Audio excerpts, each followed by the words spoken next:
Okay, you have to actually watch this full video to understand the complete context of this, but it's pretty obvious, even if you don't watch the full video. So they're talking about how doctors are just so quick to give transgender surgeries, and they're so quick to just shell out those, medications, those surgeries, etc. So let's watch it for a second. I have a slightly different answer than Exolanzix, but the thing is that there are just so many layers to it. So she has her answer, whatever it was, I forgot, was correct, but like I think that mine also holds a lot of weight. So hold on, let's listen to him ask the question. It's a very, very difficult thing to talk about. Yeah. But the problem that I have with the discussion as we're having it is we're talking about people who are transitioning and doctors doing it. Do you not think that there's a more charitable explanation for this, which is, look, these doctors think they're doing the right thing.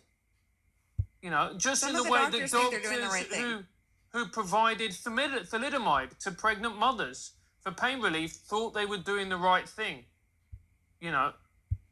Okay, he's absolutely right. These doctors do think they're doing the right thing.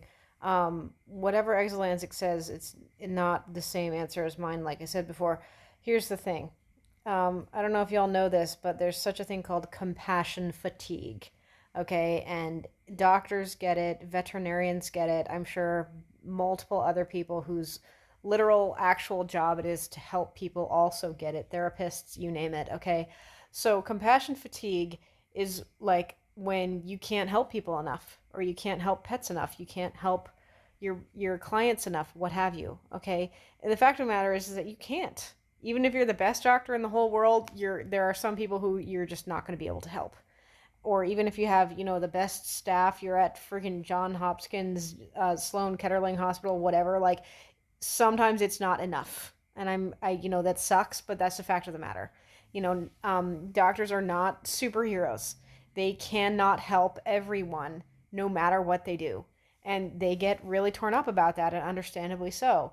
And there are all kinds of cases where they, tried really hard to help someone, or they tried really hard to help multiple people and they weren't able to do it, etc., etc. And that feeds into my point of answering his question. The fact of the matter is, when it comes to transgenderism, is that shit is easy.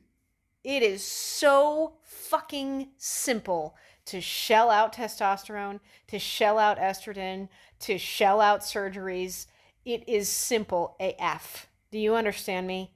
It is, and they don't have a proper system for it at all because it moved too quickly for anything to actually build a proper system. So that's why you have 13-year-olds getting double mastectomies. That has happened in the United States, and it's probably happened in Canada too. But I'm saying that doctors are unknowingly thrilled that there is a really simple solution, a really, what's the word I'm looking for here? Hold on. The solution is so simple it's deceptive. The apparent solution is not in fact a solution. Okay, when you have someone who is ill or someone who has ongoing issues, I've heard that Ehlers-Danlos people, they actually call themselves zebras because they have all these issues, and they go to the doctor. They go to 10 different doctors, and the doctors are like, "Oh, well, yeah, it looks like you're just having this issue," and it's not in fact that issue. Like, why the fuck would it be that issue if they've seen 10 doctors about it? But they call themselves zebras because I'm gonna say the phrase wrong because I always forget it. But it's like if you hear a bunch of hooves on the ground, your first thought is horses. It's not zebras. Okay, so that's why Ehlers-Danlos folks have just adapted to calling themselves zebras because they've had so many issues with the medical system that just go unnoticed and written off as other things. I'm sorry, I got on a tangent. I lost my train of thought. I'm just saying that doctors are just so thrilled that they feel like they're doing so much by quote unquote honoring people's pronouns. They feel like they're doing so much by giving people testosterone. They feel like they're doing so much by giving these people the surgeries that they want to have. Okay, and that's because it is in fact easy. Literally, all you have to do is walk in and say, "Yep, I feel like I'm not the sex that I am," and they're like, "Okay, here you go. Here, let's get you on the pipeline to the quote-unquote sex change surgeries." That's easy compared to dealing with someone with an autoimmune disorder. That's easy compared to dealing with someone who has cancer. That's easy compared to dealing with a parent that has an adult child that has mental problems or what have you. Okay? I'm saying that this is almost kind of a cop-out from the medical system.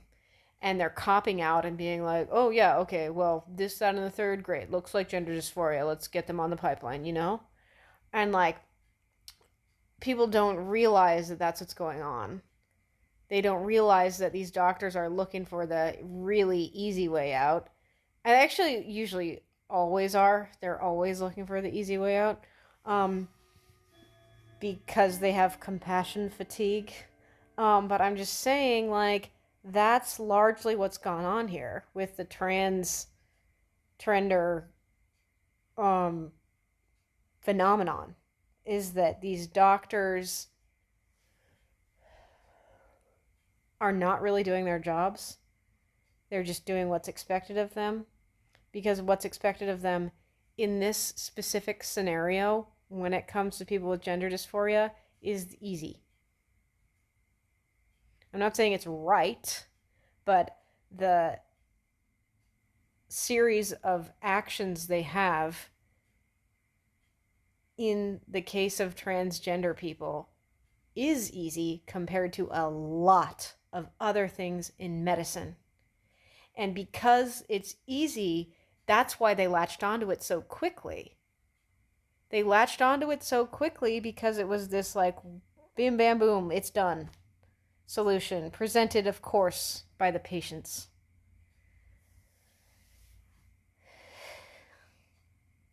I remember reading shit on, like, Tumblr or social media or what have you, like, years ago, where it was like, I'm a woman, that's the end of it. I'm a man, that's the end of it. And what happened was, unfortunately, the men dickall, that's what I call the medical system a lot of the time, men, Dickall, men dick all. Because the men just kind of, what has been happening in medicine since it started was a lot of the time, men just kind of come in, swing their dick around and say, okay, I'm a man, I've spoken, this is what we're going to do. And it's not always the right thing to do, or it's not always the right approach, right? So that's why I call it the men dick all system. But I'm just saying the men dick all system is flawed, and the men dick all system wants an easy way out, and voila, it has been provided with the trans cult. Voila, it has been provided with gender dysphoria.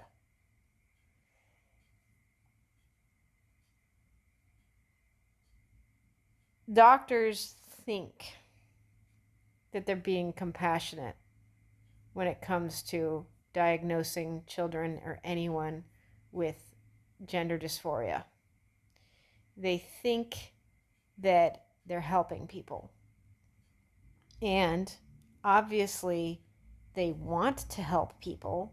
They aim to help people. That's kind of their whole job description, is to help people. But the fact of the matter is that they're not helping, they're harming by going along with the trans trender rhetoric. And it's such a shame, because I've heard that the first thing you learn in medical school, or not even medical school, probably when you take the, what is it, the LCAT? Shit, I forget the name. The first thing you learn in becoming a doctor is do no harm when you don't have to.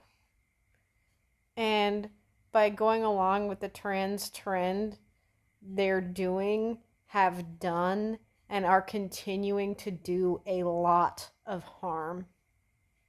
And it's got to stop.